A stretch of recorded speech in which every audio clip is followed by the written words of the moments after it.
আপনার পাস্ট হয়ে যাবে। তার মানে কি হবে, ভাত রান্না করা হয়েছিল। দেখেন, ভাত রান্না করা হয়, ভাত রান্না করা হয়েছিল, তার মানে কোনো এক সময় করা হয়েছিল। এখন এখানে আপনি অ্যামিজের পরিবর্তে ওয়াজ ওয়ার ব্যবহার করবেন। সেম ভাবে হচ্ছে আপনার প্রত্যেকটাতেই হচ্ছে ভার্ব থ্রি থাকবে। প্যাসিভ ভয়েস মানে হচ্ছে ভার্ব থ্রি। তারপর তাকে ডাকা হয়, এই বাক্যটাকে যদি বলেন তাকে ডাকা হয়েছিল, আমাকে লিখা হয়েছিল, তাদের ফুটবল খেলা, তাদের দ্বারা ফুটবল খেলা হয়েছিল, জাস্ট আমরা হচ্ছে ওয়াজ ওয়ার ব্যবহার করব।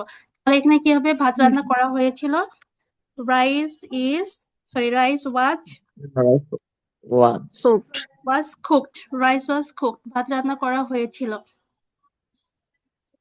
তারপর হচ্ছে কেকটি তৈরি করা হয়েছিল, The cake was the cake made. Was made. made তাহলে আমাদের দ্বারা কেকটি তৈরি করা হয়েছিল, এটা কি হবে, The cake was made by by us. By us. We হচ্ছে আমরা, আমাদের, us. উই আমাদের হচ্ছে অবজেক্ট ফর্ম হচ্ছে আস। জি। আচ্ছা, তারপর হচ্ছে তার দ্বারা একটি গল্প লেখা হয়েছিল, তার দ্বারা একটি গল্প লেখা হয়েছিল। তাহলে একটি গল্প লেখা হয়েছিল, A story, a Story story. was written by him. আর স্টোরি, এগুলো কিন্তু খুবই সহজ বুঝছেন। আর আপনি এগুলো স্পিকিং এ খুব বেশি বেশি ব্যবহার করতে পারবেন। আর ভয়েস ছাড়া কিন্তু স্পিকিং হয় না।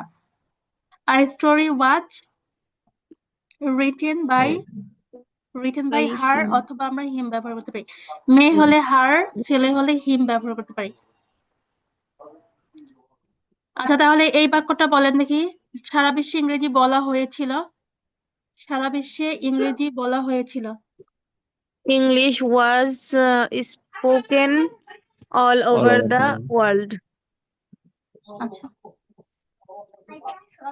English was spoken all over the world.